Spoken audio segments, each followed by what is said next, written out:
여러분 안녕하십니까? YTN 시청자를 위한 옴부즈만 프로그램 시청자의 눈입니다. 먼저 뉴스 진단 시간입니다. 이번 주엔 담뱃값 인상 관련 보도를 모니터했습니다. 이정남 시청자평가원과 사회부 김주영 기자와 함께하겠습니다. 안녕하십니까? 안녕하십니까? 네, 담뱃값 인상 관련 보도 어떻게 보셨습니까? 네, 지난 11일이었죠. 문영표 보건복지부 장관은 경제관계장관회의에서 담뱃값 인상안을 포함한 종합금연대책을 보고했습니다. 국회를 거쳐야 하지만 담뱃값이 내년 1월 1일부터 2,000원이 인상됩니다. 문 장관은 앞으로도 물가 상승률을 반영해 담뱃값이 지속적으로 오를 수 있도록 물가 연동제를 도입하겠다고 밝혔는데요. 우리나라는 OECD 국가들 중에서도 높은 흡연율을 보이고 있는데 가격을 올려서 이를 낮추겠다는 겁니다. 당장 흡연자들의 반발도 거세고 우회적으로 증세하는 것 아니냐는 비판도 나오고 있습니다. 인상률이 80%에 이르고 담뱃값이 담뱃세인지 논란이 되고 있는데요. 보도에 따르면 담뱃값 중 세금의 비중은 62%이고요. 또 담뱃값이 4,500원이 되면 이 비중은 79%로 뛰어오릅니다. 이는 연간 3조에서 4조 원의 증세 효과가 있다고 하는데요.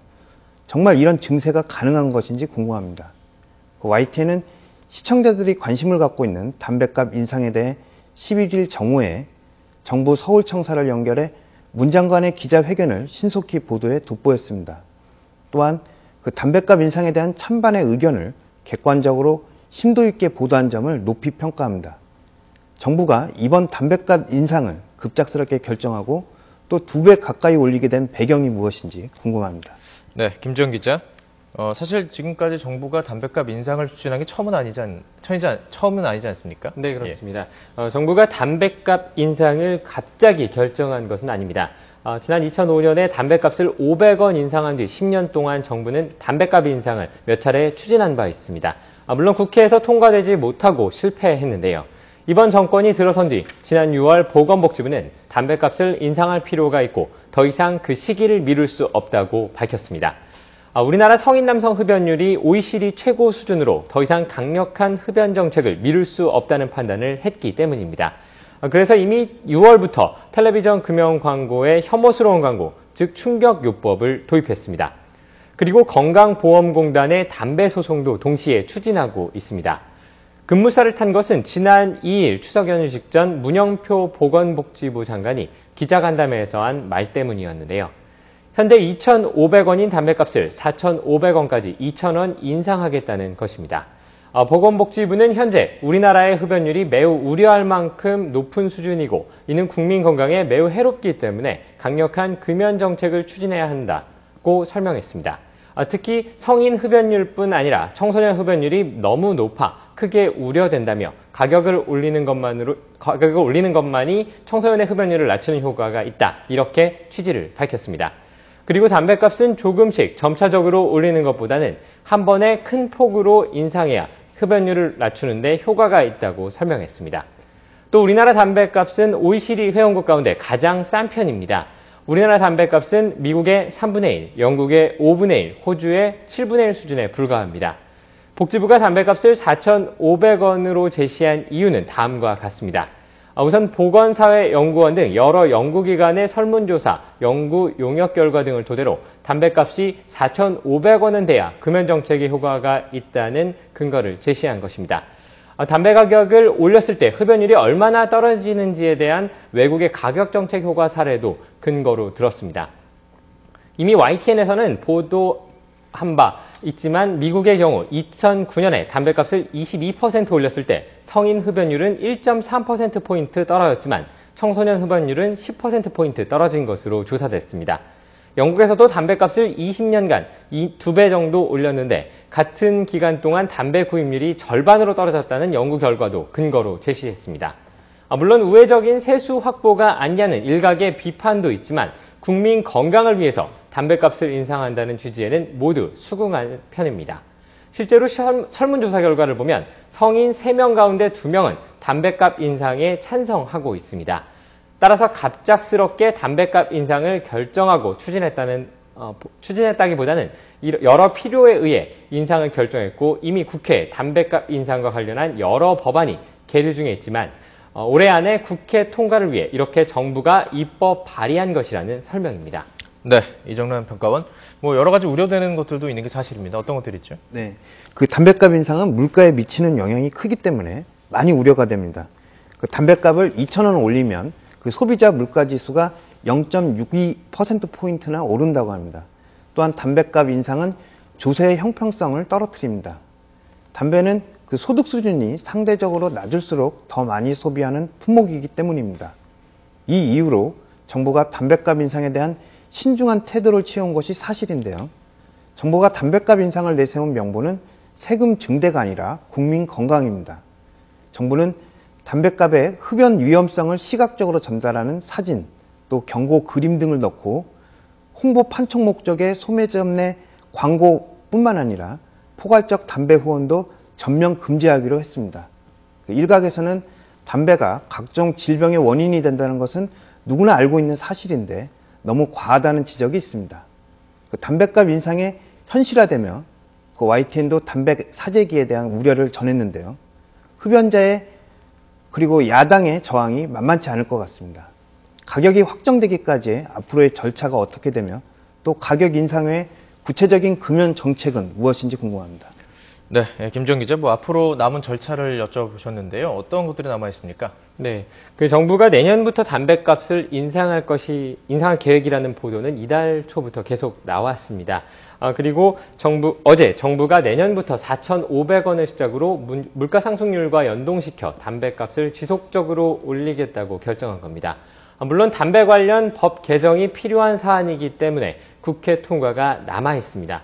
국회 논의 과정이 난항을 겪을 것이다. 또 논의 과정에서 담뱃값 인상폭이 조정될 것이다는 등 여러 가지 예측이 나오고 있습니다.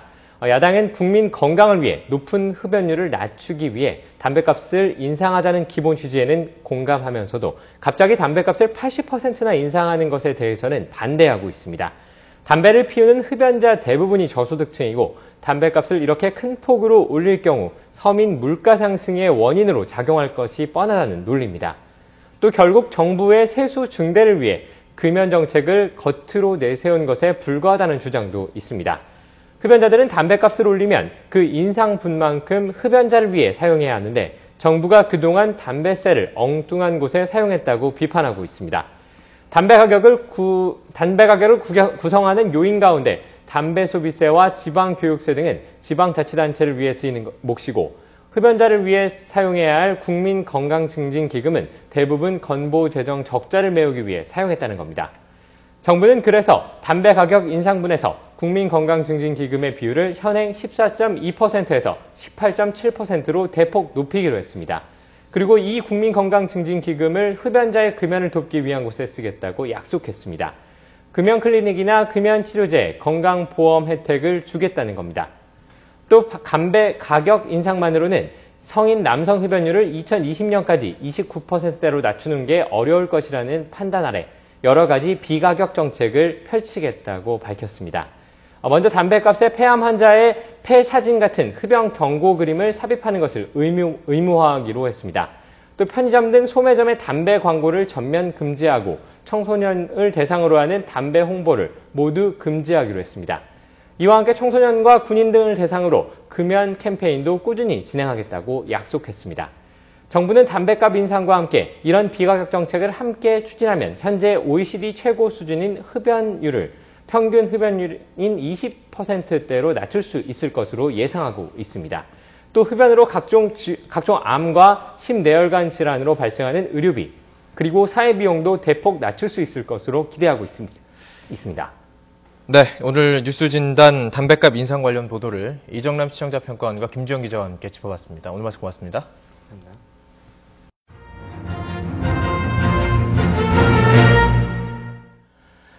이번엔 시청자들께서 직접 만든 프로그램을 소개하는 시간입니다. 중소기업 중앙회에서 제6회 중소기업 바로 알리기 UCC 공모전을 열었는데요. 여기서 최우수상을 받은 작품 함께 보시겠습니다. 다음 소식입니다. 아무도 중소기업에 취업하라고 하지 않아 모든 중소기업이 사라진 지 2년이 지났습니다. 시민들의 불만이 하늘을 찌르고 있습니다. 중기업 돌아와 주세요. 가방이 집 슬리퍼가 없어요. 신발끈 없어서 넘어져 참 불편해요. 소기업 돌아와 주세요. 모니터 안 켜져 혼나요. 바지 지퍼 없어서 차였네. 참 비참해요. 중소기업 화이팅!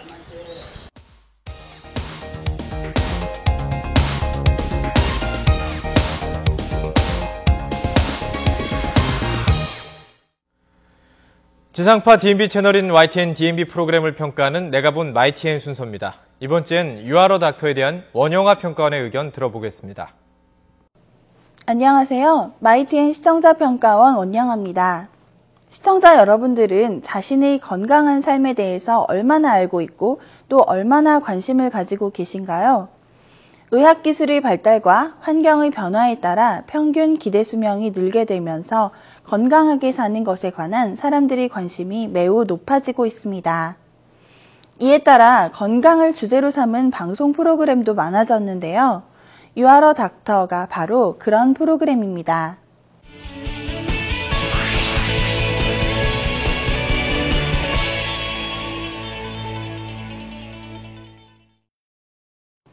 지난번 유아러 닥터 방송에서는 여성이여 아름다워지자라는 부제로 여성 의뢰인을 출연시켜 여성들의 고민인 안티에이징과 월경통에 대해서 심도 있게 다뤘습니다. 이 프로그램은 건강에 관한 고민을 가진 의뢰인을 출연시켜 그 의뢰인의 고민과 생활 습관 등을 주제로 전문의로 이루어진 패널들이 조언을 해주는 형식을 취하고 있습니다. 건강에 대한 관심이 높은 요즘 꼭 필요한 프로그램이라는 생각이 들었습니다. 진행자의 간단한 오프닝 멘트 후 의뢰인을 출연시켜 본격적인 닥터룸이라는 꼭지로 진행됐는데요. 이 꼭지는 건강에 관한 개인적인 궁금증이나 고민을 가지고 있는 의뢰인의 이야기를 듣거나 일상생활을 촬영한 영상 자료를 보고 의뢰인의 고민을 찾는 형식을 취하고 있습니다. 구성상 의뢰인이 진행자와 함께 서서 고민을 먼저 이야기하게 되었는데요. 이 장면에서 의뢰인으로 출연한 여성이 자신의 옆에 서 있는 진행자의 얼굴을 바라보며 이야기를 나눕니다. 대화를 나눌 때는 상대방을 바라보며 눈을 맞추는 것이 당연한 대화법입니다. 하지만 카메라를 통해 시청자들에게 보여주는 것을 목적으로 하는 방송 프로그램에서는 올바르지 못했다고 생각합니다. 의뢰인과 진행자가 대화를 나누는 동안 시청자들은 줄곧 의뢰인의 옆모습만을 볼 수밖에 없었습니다. 이것은 시청자들을 제3자로 만들어 방송에 집중할 수 없고 또 소외감을 느끼게 할 수 있는 여지가 있었습니다. 전문적 지식을 전달하는 목적을 갖는 프로그램들은 소리로 전달하는 것뿐만 아니라 자막을 적절하게 이용해야 하는데요. 이 부분에서 몇 가지 지적할 부분이 있었습니다. 먼저 여성들이 월경 전 단 음식을 먹게 된다는 이야기를 하면서 패널로 출연한 의사의 전문적인 설명이 이어졌는데요. 말로는 카보하이드레이트 크레이빙이라는 전문 용어를 사용했습니다. 그러나 이 전문 용어의 한글인 탄수화물 중독증이라는 단어만 자막으로 표시해 시청자들에게 약간의 괴리감을 느끼게 했다는 생각이 듭니다. 한글 풀이와 영어로 된 전문 용어를 함께 표기했다면 더욱 쉽게 설명이 될 수 있었을 것이라고 생각합니다. 잘된 자막 표기의 예를 들어보면 바디라인이라고 한 말을 자막으로는 몸매로 표기했습니다. 이것은 최근 방송 자막에서 자주 보이고 있는 현상인데요. 외래어나 비속어 등을 순 우리말과 표준어로 바꾸어 표기해 주어 올바른 언어 생활을 할 수 있도록 이끌어주는 모습을 볼 수 있었습니다. 우리가 살아가는 세상에서 미디어가 대중들에게 미치는 영향은 매우 큰데요. 이렇게 미디어가 대중들에게 정확한 정보를 전달하고 또 올바른 길로 이끄는 모습은 매우 긍정적이라고 할 수 있겠습니다. 또한 2명의 전문의 패널과 상담 후 화면을 바꾸어 산부인과 전문의 박현태 교수의 처방이라고 타이틀을 달고 상담했던 내용을 차례로 제시해 주었는데요. 이것은 시청자들이 건강 상식이나 지켜야 할 수칙 등을 다시 한번 상기할 수 있도록 깔끔하게 정리해 주어 매우 적절한 부분이었습니다. 화면 구성 부분에서 조금 미흡한 부분이 있었는데요. 바로 의뢰인의 고민에 관해 전문의와 상담을 하는 장면이었습니다. 그런데 수련자들의 의상은 밝은 색이었지만 화면의 배경이 검은색 커튼이 드려져 있어 전체적으로 매우 어두운, 때로는 침침한 분위기였기 때문에 시청자들에게 좋은 인상을 주기에 어려웠다고 생각되었습니다. 의뢰인의 건강 상태를 초록불과 빨간불로 나타내는 건강 신호등이라는 구성이 있었습니다. 최근에 다른 건강을 키워드로 다루는 관련 프로그램들에서 많이 볼 수 있는 구성인데요. 의뢰인의 상담 내용이나 영상 자료로 보여준 생활 태도나 습관 등으로 미루어 보아 시청자들이 좋고 나쁨을 신호등의 색으로 한눈에 알아볼 수 있도록 했다는 면에서 매우 긍정적입니다. 그러나 다른 프로그램에서도 많이 사용하고 있는 구성이기 때문에 프로그램의 독창성이나 고유성을 갖기 위해서는 조금 다른 구성을 고민해 이용해보면 어떨까 하는 생각이 듭니다.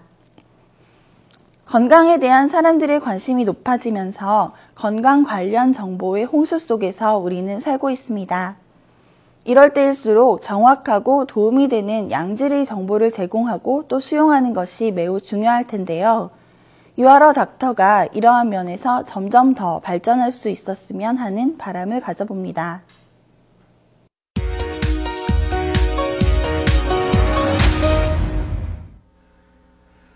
이번 순서는 시청자들의 지적사항을 정리한 모니터 보고 시간입니다. 뉴스는 신속하게 전하는 것도 중요하지만 그보다는 정확한 게 우선입니다. 그런데 YTN 뉴스를 시청하다 보면 내용이 부정확하거나 시청자들을 헷갈리게 하는 경우가 있어서 좀 더 세심한 주의가 요구됩니다. 얼마 전 가수 송대관 씨 부부가 부동산 사기 혐의로 기소된 사건이 있었는데요. 검찰은 재판에서 송 씨에게 징역 1년 6개월을 구형했습니다. 그런데 YTN에서는 이 소식을 전하면서 구형이 아니라 실형이라는 자막을 내보냈습니다. 재판부로부터 아직 실형을 선고받은 것도 아닌데 마치 형량이 확정된 것처럼 자막을 내보낸 것은 잘못이라는 시청자들의 지적이 있었습니다.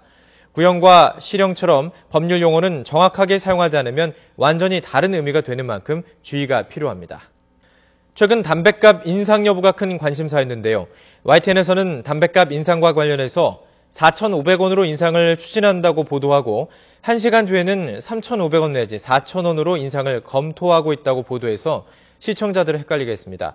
그런가 하면 주요 뉴스로 우크라이나 국방장관이 러시아군의 우크라이나 침공을 비난하며 러시아와의 세계대전이 시작됐다고 경고했다고 전했는데 이틀 뒤에는 러시아와 우크라이나 정상이 휴전체제에 합의했다고 정반대의 소식을 전했습니다.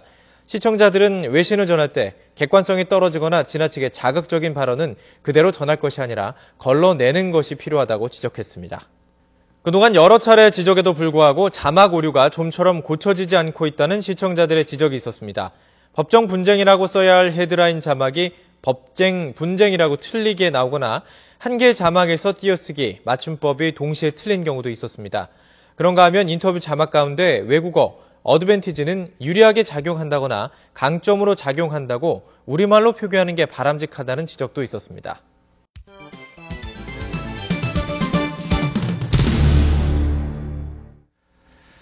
언론 전문가로부터 우리 언론의 문제점과 발전 방향 등을 들어보는 매체 비평 시간입니다. 오늘은 정대철 한양대학교 교수로부터 보도의 경험적 가치에 대한 문제점이라는 제목의 논평 들어보시겠습니다. 흔히 뉴스 보도 혹은 취재 보도라는 말을 차별 없이 사용하고 있습니다. 취재 기자나 보도 기자도 명칭을 구분하지도 않습니다. 뉴스는 많지만 취재 대상은 선택적입니다. 또 보도되는 것은 따로 선정됩니다. 뉴스를 대상으로 취재나 보도의 개념을 정리하지 않은 채 혼용해 왔습니다. 이런 관행은 보도의 가치를 제대로 살리지 못하고 오히려 뉴스를 중요하게 보았던 시대적 인식이었습니다. 저널리즘 역사에서도 뉴스와 보도를 구분하고 있고 또 언론사 직제도 보도본부나 보도국이라는 명칭으로 불리고 있습니다. 이제는 뉴스와 보도를 분리할 필요가 있습니다. 뉴스가 새로운 사실이라면 보도는 의미나 경험을 제공하는 행위로 보아야 합니다. 뉴스가 기자 역할에 비중을 두고 어떤 뉴스를 어떻게 취재할 것인가에 치중한다면 보도는 수용자의 비중을 두어야 합니다. 즉, 수용자의 행위와 관념과 모델을 제공하고 상황을 판단하는 방법이나 기준을 제시하고 또 좀 더 나은 품격을 만드는 데 기여할 수 있어야 합니다. 뉴스 보도가 우리에게 사회적 경험을 제공하고 있는가라는 질문을 자주 받습니다. 각기 입장에 따라 다른 생각을 하고 있지만 본질적인 의미는 동일하다고 봅니다. 학습적 효과나 경험적 발판이 되어야 한다는 점입니다.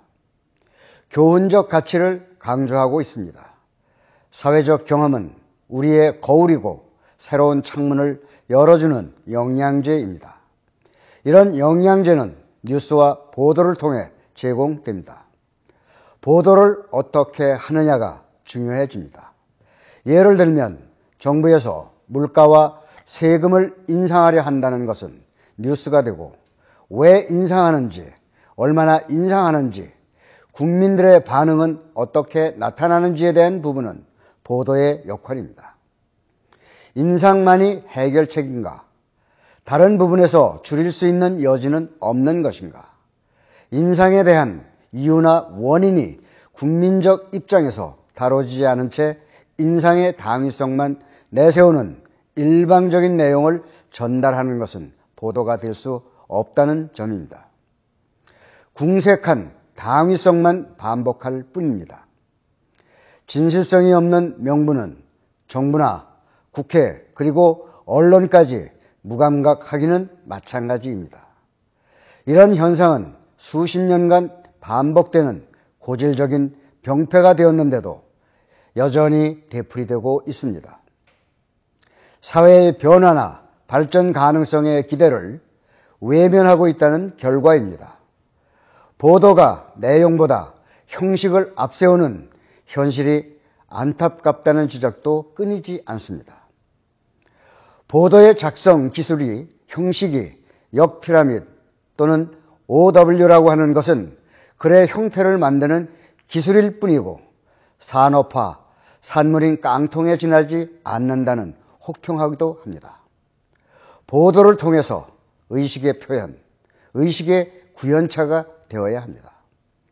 보도에는 인간 의식을 포함한 사회적 경험을 얻을 수 있는 가치가 있어야 된다고 강조드리고 싶습니다. 시청자의 눈은 시청자 여러분의 참여를 기다리고 있습니다. YTN 홈페이지 시청자 의견 코너에 글을 남겨주시면 좀 더 정확하고 공정한 방송을 만드는 데 참고하겠습니다. 이번 주 순서 여기서 마치겠습니다. 여러분 고맙습니다.